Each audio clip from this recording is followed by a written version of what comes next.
औज़ुबिल्लाहि मिनश्शैतानिर्रजीम बिस्मिल्लाहिर्रहमानिर्रहीम। आज हमने पढ़ना है बेटा माइक्रोबायोलॉजी पेज नंबर 44 से। ये फार्मेसी टेक्नीशियन फर्स्ट ईयर के लेक्चर्स हैं। सेकंड ईयर के बेटा अभी स्टार्ट करने हैं मैंने, वो भी यूट्यूब पे आपको मिल जाएंगे मेरे चैनल पे। तो आज हम पढ़ेंगे स्ट्रक्चर ऑफ वायरस। वायरस की साख्त कैसी होती है। वायरस के बारे में सब लोग आशना हैं, सबको पता है कोरोना वायरस की वबा जो है अभी रिसेंटली गई है। तो वायरस जो है वो बेटा बाहर पड़ा हो तो वो बेजान होता है, उसके अंदर कोई ऐसी सलाहियत नहीं होती कि वो ख़ुद से अपनी ताकत बना सके, एनर्जी बना सके और अपने आप को ज़िंदा रख सके। तो वायरस को बेजान और जानदार के दरमियान में तस्वर करते हैं। इस पे मैंने तफसील से इससे पिछला लेक्चर बनाया है, अगर कोई सुनना चाहे तो बेटा वो सुन सकता है। तो बाहर होगा वायरस तो बेजान होगा, लेकिन जैसे ही बॉडी में इंटर होता है किसी भी होस्ट के, मेज़बान के, तो उसकी जो उसकी जो मेटाबॉलिक मशीनरी है या केमिकल मशीनरी है उसको इस्तेमाल करना शुरू कर देता है और अपनी ताकत के लिए जो होस्ट होता है, मेज़बान होता है, उसी से ही एनर्जी लेना शुरू कर देता है और अपनी तादाद बढ़ाना शुरू कर देता है। तो इसको हम लिविंग एंड नॉन लिविंग के दरमियान में तस्वर करते हैं कि ये बेजान भी है और जानदार भी है। तो इसके बारे में तफसील से मैं पिछले लेक्चर बना चुका हूँ। आज हमने इसकी साख्त देखनी है कि इसमें होता क्या क्या है। तो बड़ा इंपॉर्टेंट लेक्चर है, आ सकता है कि 4 नंबर का पूछ सकता है। Right a note on structure of virus के वायरस के जो साख्त है, स्ट्रक्चर है, उस पर नोट लिखें। ये ऊपर आपको 2 शक्लें भी नज़र आ रही हैं इसकी, ये सिगरेट जैसी और एक ये डायमंड जैसी। तो ये वायरस की मुख्तलिफ़ किस्म की शक्लें होती हैं। तो हम पढ़ते हैं, बाकायदा आगाज़ करते हैं इसका। All viruses consist of 2 basic components. जितने भी वायरस हैं उसके अंदर 2 बुनियादी अज्जा होते हैं, कंपोनेंट्स होते हैं। एक तो होता है बेटा, ये देखें बोल्ड करके लिखा हुआ जीनोम, और दूसरा क्या होता है, कैप्सिड। जीनोम जीन से है बेटा। जीनोम होता क्या है, a core of nucleic acid.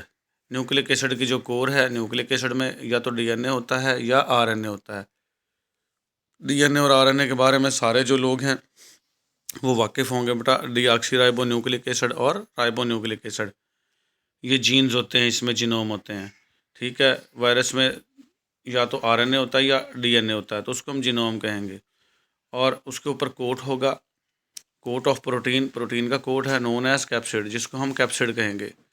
तो जैसे हम मूंगफली, आजकल सीज़न है, या बादाम है, बादाम के अंदर बेटा गिरी होती है और ऊपर एक छिलका होता है। जब तक वो छिलका नहीं तोड़ेंगे गिरी तक नहीं पहुंच सकेंगे। तो इसी तरीके से वायरस के ऊपर भी अल्लाह पाक ने एक कोट बनाया है, उसको हम कैप्सिड कहेंगे, और उसके अंदर जीनोम को महफूज कर दिया है ताकि आप जो है वायरस को मार ना सकें, वायरस को मात ना दे सकें। उसके ऊपर हिफाजती कोट जो है वो कैप्सिड कहलाएगा। और ये प्रोटीन का बना हुआ है बेटा। हमारी सारी बॉडी प्रोटीन से मिलकर बनी है। हमारे हार्मोन प्रोटीन, हमारे एंजाइम प्रोटीन, हमारा गोश्त, जितना मसल्स हैं वो सारे प्रोटीन हैं। तो अगर वायरस बॉडी में एंट्री ले ले तो हम उसको मार नहीं सकते, क्योंकि इसके बाहर भी प्रोटीन का कोट है।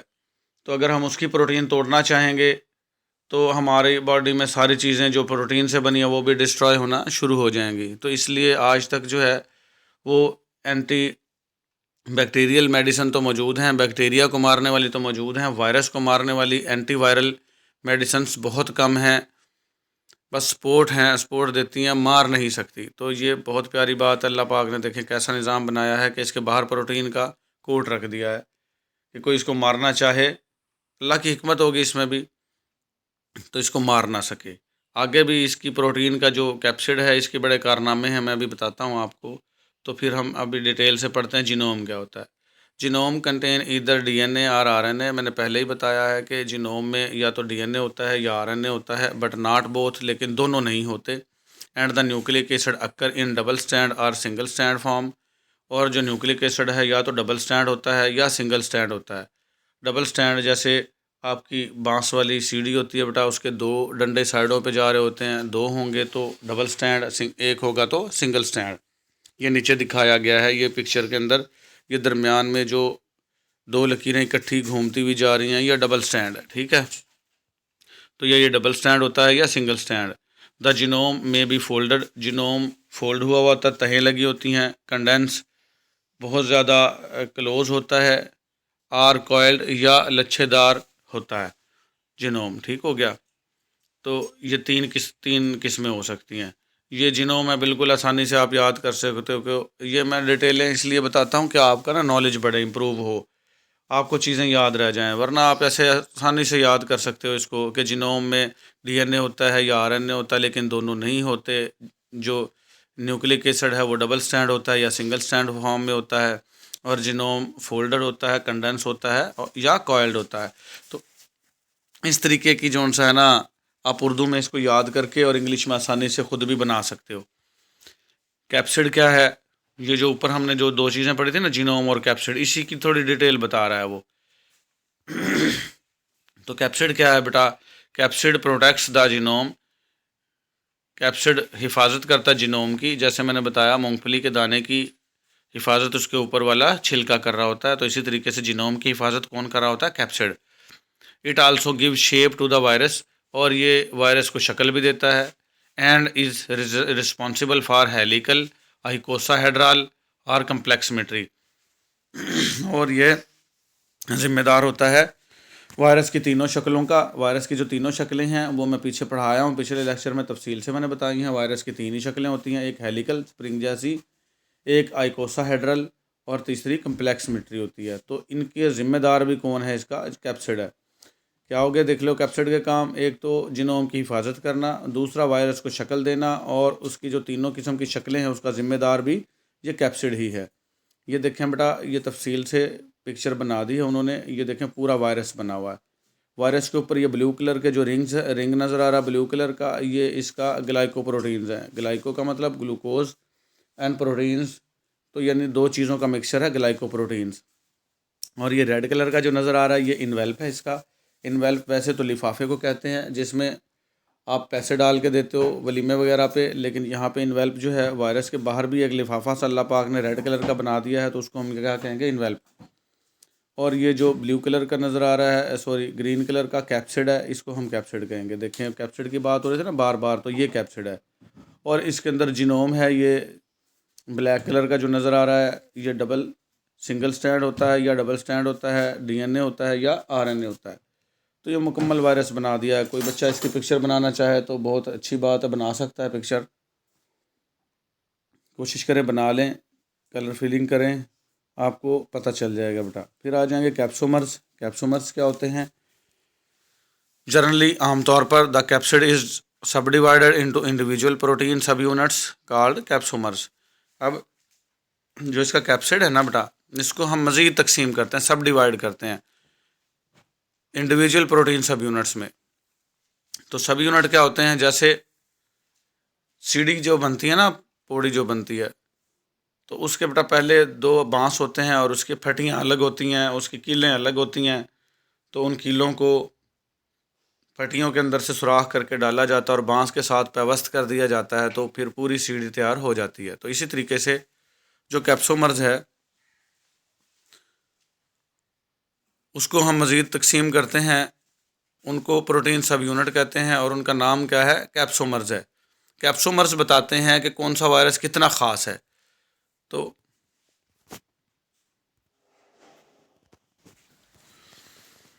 हुज ऑर्गेनाइजेशन, जिसकी तरतीब यील्ड हमें देती है द सिमेट्री तरतीब। कैप्सोमर्स की जो ऑर्गेनाइजेशन है उसकी तरतीब से जो है हमें यानी कि पूरा वायरस मिल जाता है, उसकी पैदावार होती है। जैसे छोटी छोटी चीज़ें जुड़ के बड़ी चीज़ बना देती हैं, इस तरीके से कैप्सोमर्स जुड़ के बेटा पूरा वायरस बना देते हैं। The number of capsomeres is characteristics for particular virus. जो कैप्सोमर्स की तादाद है, नंबर क्या होती है? तादाद। वो किसी भी पार्टिकुलर, किसी भी ख़ास वायरस की खसूसियात बनती हैं, खसूसियात बनाती है। फॉर एग्ज़ाम्पल, मिसाल के तौर पर capsid of herpes virus. Herpes simplex एक बीमारी है बेटा, आपने देखा होगा बुखार के बाद होंठों के करीब छाले से बन जाते हैं, दाने से बन जाते हैं, उनको हर्प्स सिम्प्लेक्स कहते हैं। उसका एक ये वायरल डिजीज़ है, वायरस से होती है। वो कहते हैं बुखार ने कुछ कर दिया है, सराकी में कुछ कुछ बोलते हैं इसके लिए, ठीक है। तो वो जो छाले से बनते हैं मुंह के करीब, तो वो हर्प्स सिम्प्लेक्स एक बीमारी है। तो उस वायरस का जो कैप्सिड है is made up of 162 capsomeres. कितने कैप्सोमर से मिलकर बना होता है? 162 कैप्सोमर से। ये मारूजी बन सकती है बेटा कि हर्प्स वायरस के अंदर कितने कैप्सोमर्स होते हैं, तो आपने बताना 162। और कैप्सिड ऑफ एडिनो वायरस जो है वो ज़ुकाम वगैरह की, सर्दी ठंड लगने की वजह बनता है, कॉमन कोल्ड की, विच काज सम कॉमन कोल्ड्स की, is made up of 252 capsomeres, और ये 252 कैप्सोमर्स का बना होता है। तो ये दो मारूजियाँ भी मिल गई हमें बेटा, याद भी हो जाएगा कि हर्प्स वायरस कौन सा है, उसके कैप्सिड में कितने कैप्सोमर्स हैं? 162। तो देखो बेटा, कैप्सिड पूरा होता है और उसके छोटे छोटे यूनिट को क्या कहेंगे? कैप्सोमर्स। ठीक है। और जो एडिनो वायरस है वो 252 कैप्सोमर से मिलकर बना हुआ। ये देखें मुख्तलिफ़ किस्म की शक्लें बेटा नीचे दिखा दी हैं। ये रॉड शेप बैक्टीरिया है, ये ब्लू कलर का जो नज़र आ रहा है, और ये जो जिसकी बहुत सारी टांगें हैं ये टेढ़ा पड़ा हुआ, ये बैक्टीरियोफेज वायरस है। ये ऐसा वायरस है, इतना छोटा होता है कि बैक्टीरिया के अंदर अपनी नस्ल बढ़ाता है। देखें बैक्टीरिया भी नज़र नहीं आता आँख से, और ये वायरस ऐसा है कि बैक्टीरिया के अंदर ही घुस के अपनी नस्ल बढ़ाना शुरू कर देता है। फिर उसके बाद ये एडिनो वायरस आ गया, जिसकी भी बात हो रही थी कॉमन कोल्ड वाले की। और ये जो राइट पे बिल्कुल नीचे दरमियान से येलो, रेड और ग्रीन है, और साइडों से ब्लू है, ये एड्स का वायरस है। एड्स का वायरस ये इस शक्ल का होता है। एड्स तो आपको पता ही है, एड्स लाइलाज बीमारी है, तो इसकी ये मुख्तलिफ शक्लें हैं। इन्वेल्प होता है बेटा, इन्वेल्प लिफाफे को कहते हैं। इन्वेल्प क्या है? इन्वेल्प पीछे आप पढ़ के आए हो। इन्वेल्प मैंने दिखाया था अभी वायरस की शक्ल में, इससे जो पिछली शक्ल गुजरी है। Many viruses are surrounded by a flexible membrane known as envelope. बहुत से वायरस हैं जो घिरे होते हैं एक लचकदार झिल्ली से, मेम्ब्रेन से। फ्लेक्सिबल क्या होता है? लचकदार, उसको हम इन्वेल्प कहते हैं। अब इन्वेल्प क्या है बेटा? It is composed of lipid and protein and is similar to host cell membrane. बड़ी कमाल बात की है बेटा यहाँ पे कि ये इन्वेल्प जो है ना, लिपिड और प्रोटीन पर मुश्तमिल होता है। लिपिड क्या होती है? चिकनाइयाँ। प्रोटीन्स क्या होती हैं? गोश्त वगैरह, ऐसे समझ सकते हो आप, प्रोटीन होती हैं। तो इस पर मुश्तमिल होता है ये इन्वेल्प। और जो मेज़बान है जैसा कि हम हैं, हमारे जो सेल के बाहर मेम्ब्रेन है, होस्ट सेल मेम्ब्रेन, उसके सिमिलर होता है ये। हमारी जो सेल मेम्ब्रेन है ना बेटा, वो बहुत कमाल की सेल मेम्ब्रेन है। वो कुछ चीज़ों को अंदर जाने देती है, कुछ को अंदर जाने नहीं देती। उसको कहते हैं सेमी परमिबल। बेकार चीज़ों को वो रोक देती है, अंदर जाने नहीं देती, और कारामद चीज़ों को अंदर आने देती है। और इसी तरीके से जो सेल के अंदर चीज़ें हैं जो कारामद हों उनको रोके रखती है, और बेकार चीज़ों को बाहर भेजती है। तो इसकी ये बड़ी सलाहियत है। जैसे गार्ड बाहर बैठा होता है, बदमाशों को अंदर नहीं आने देगा और अच्छे लोगों को अंदर आने दे देता है, इसी तरीके से गार्ड का काम करती है हमारी सेल मेम्ब्रेन। लेकिन अल्लाह का निज़ाम चेक करें कि जो ये इन्वेल्प है वायरस का, वो भी हमारी सेल मेम्ब्रेन के सेम ही बना दिया अल्लाह पाक ने। हमारी सेल मेम्ब्रेन भी लिपिड और प्रोटीन की बनी होती है, और वायरस का जो इन्वेल्प है वो भी लिपिड और प्रोटीन का बना हुआ है। तो हमारी सेल मेम्ब्रेन इसको पहचान ही नहीं सकती, डिटेक्ट ही नहीं कर सकती, और ये एंट्री ले लेता है अंदर आराम से। इसलिए तो वायरस की जो बीमारियां हैं वो जल्दी लग जाती हैं कि ये एंट्री ले लेता है। वरना तो हमारी सेल मेम्ब्रेन ऐसी बेकार चीज़ों को अंदर एंट्री देती ही कोई नहीं। लेकिन अल्लाह पाक ने देखो कैसा वो किया है कि ये एंट्री ले लेता है आराम से। एक्सेप्ट दैट, इसके अलावा it includes viral specified components, और इसके अंदर कुछ वायरस के ख़ास कंपोनेंट्स भी होते हैं। इन सम वायरसेस, कुछ वायरस ऐसे हैं एज इन्फ्लुएंजा वायरस, जो इन्फ्लुएंजा का, ज़ुकाम का वायरस है, एंड मीज़ल्स वायरस। मीज़ल्स कहते हैं खसरे को, ये खुसरा नहीं, खसरा मीन जो छोटे छोटे से दाने बॉडी पे हो जाते हैं उनको क्या कहते हैं? मीज़ल्स। उसके जो वायरस हैं इन्फ्लुएंजा के और मीज़ल्स के वायरस हैं। The envelope contain functional projections known as spikes. इसके अंदर जो इन्वेल्प के अंदर कुछ काम करने वाले उभार होते हैं। प्रोजेक्शंस क्या होते हैं? उभार। उन उभारों को क्या कहते हैं? स्पाइक्स। तो ये मारूजी बन सकती है। स्पाइक्स किस में पाए जाते हैं? तो आपने बताना इन्फ्लुएंजा और मीज़ल्स वायरस में स्पाइक्स पाए जाते हैं।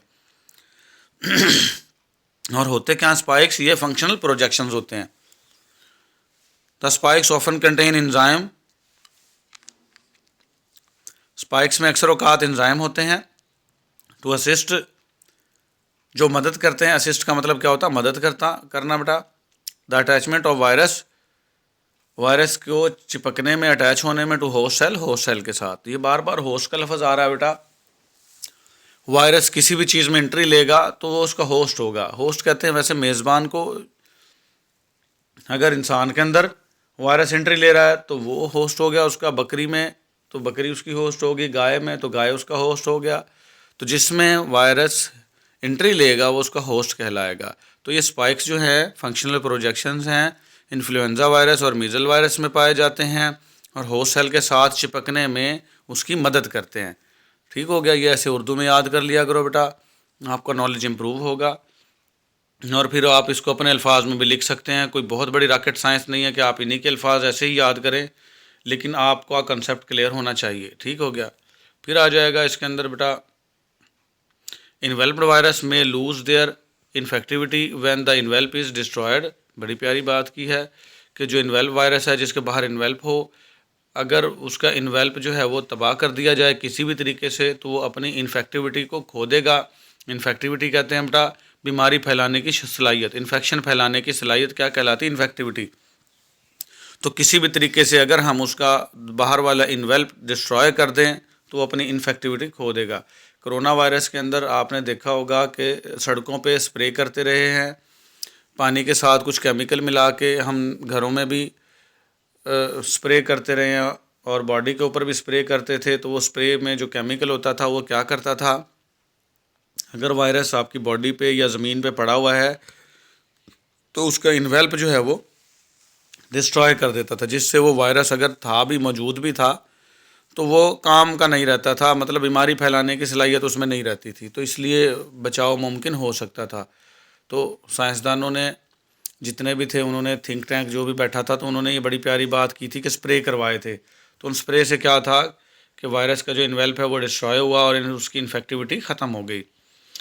और फिर उसके बाद also when the envelope is present, लेकिन जब इन्वेल्प मौजूद भी हो, सिमेट्री ऑफ कैप्सिड में नॉट बी अपेरेंट, और जो तरतीब है कैप्सिड की वो ज़ाहिर ना हो, since the envelope is generally loose fitting structure. तो जब इसका आम तौर पर लूज फिटिंग स्ट्रक्चर का हो, जब इसका कैप्सिड, तो तब भी ये अपनी इन्फेक्टिविटी खो देगा। मतलब यानी कि या तो इसका इन्वेल्प डिस्ट्रॉय कर दिया जाए या लूज फिटिंग वाला कर दिया जाए तो भी ये अपनी इन्फेक्टिविटी खो देगा।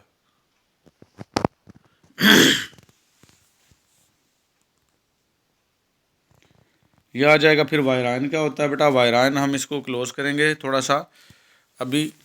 वायराइन तो कोई पूछ सकता है वायराइन क्या होता है बेटा।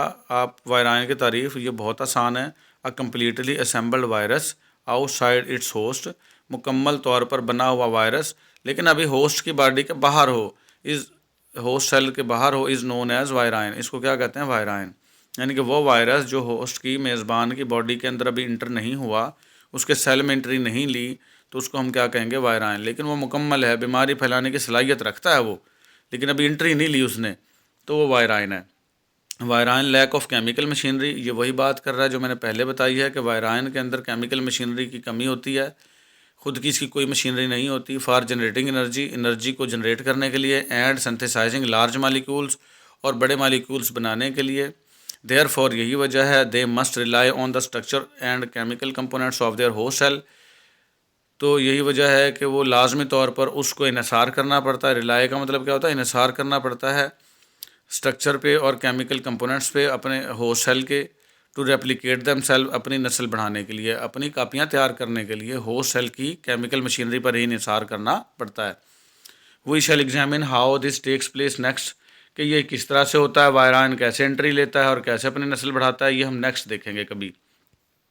फिर आ जाएंगे बेटा वायराइड्स क्या होते हैं। वायराइन, वायराइड्स ये आ सकते हैं और ये मौजूद हैं बेटा, बीमारियां फैलाते हैं, तो इनके बारे में इंफॉर्मेशन दी जा रही है, इसको शौक से देखें। Viroids are tiny fragments of nucleic acid. Nucleic acid मैंने अभी बताया, डीएनए या आरएनए, उसको हम न्यूक्लिक एसिड कहते हैं। उसके छोटे छोटे टुकड़े क्या कहलाते हैं, वायराइड्स। ठीक है। Known to cause several diseases of plants, इनको जाना जाता है कि ये पौधों में बहुत सारी बीमारियां फैलाते हैं। And thought to be involve in the human and animal diseases, और ये भी ख्याल किया जाता है कि इंसानों की और जानवरों की बीमारियां भी फैलाते हैं। तो ऐसे याद कर सकते हो कि बेटा वायराइड जो हैं न्यूक्लिक एसिड के छोटे छोटे फ्रेगमेंट्स हैं, यानी कि टुकड़े हैं, और ये पौधों में, इंसानों में और जानवरों में बीमारियां फैलाते हैं। वायराइड पढ़ा, वायराइन पढ़ा, और अब पढ़ेंगे प्राइन्स। प्राइन्स क्या हैं बेटा, ये देखें नीचे दिखाई गई है। ये प्राइन्स जो हैं आर इन्फेक्शस पार्टिकल्स, ये इन्फेक्शन फैलाने वाले पार्टिकल्स हैं। मेड ऑफ प्रोटीन, बने हुए तो प्रोटीन के ही हैं।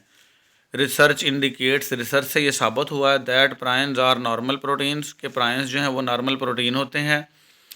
दैट बिकम फोल्डेड इनकरेक्टली, जिनको जो अल्लाह की तरफ से ही जो इनकी तहें हैं वो ठीक से नहीं होती, करेक्ट नहीं होती, इनकरेक्ट होती हैं फोल्डिंग्स। अब कोई पूछ लेता प्राइन्स क्या होते हैं, आपने बताना कि इन्फेक्शियस पार्टिकल्स हैं। किससे बने हैं? प्रोटीन से बने हैं। क्या होते हैं? ये हैं तो प्रोटीन, लेकिन इनकी जो फोल्डिंग है वो इनकरेक्ट हुई हुई है। काम क्या करते हैं ये? Prions could cause neurological degenerative disease. ये प्राइन्स जो हैं कुछ दिमाग की, न्यूरो का जब जहाँ लफ्ज़ आ जाएगा बेटा वहाँ दिमाग की बात होगी। तो न्यूरोलॉजिकल डिजनरेटिव डिजीज़ पैदा करते हैं, दिमाग को ख़राब कर देने वाली बीमारियां पैदा कर देते हैं। सच एज़ मेड काउ, जिससे गाय पागल हो जाती है। गाय के पागल होने की वजह ये प्राइन्स होते हैं। मेड काउ डिजीज़ बीमारी होती है बेटा। एंड स्क्रैपी, और स्क्रैपी की वजह बनते हैं। स्क्रैपी क्या होता है? भेड़ का या बकरी का पागल हो जाना क्या कहलाएगा? स्क्रैपी। तो भेड़ों में, बकरियों में और गाय में पागलपन की जो बीमारी है वो किससे होती है? प्राइन से होती है बेटा। तो लेक्चर थोड़ा सा लंबा हो गया है, मैं हर चीज़ की एक एक लफ्ज़ की डिटेल देता हूँ आपको, ताकि आपका जो है वो नॉलेज क्लियर हो, आपको अल्फाज की समझ में आए।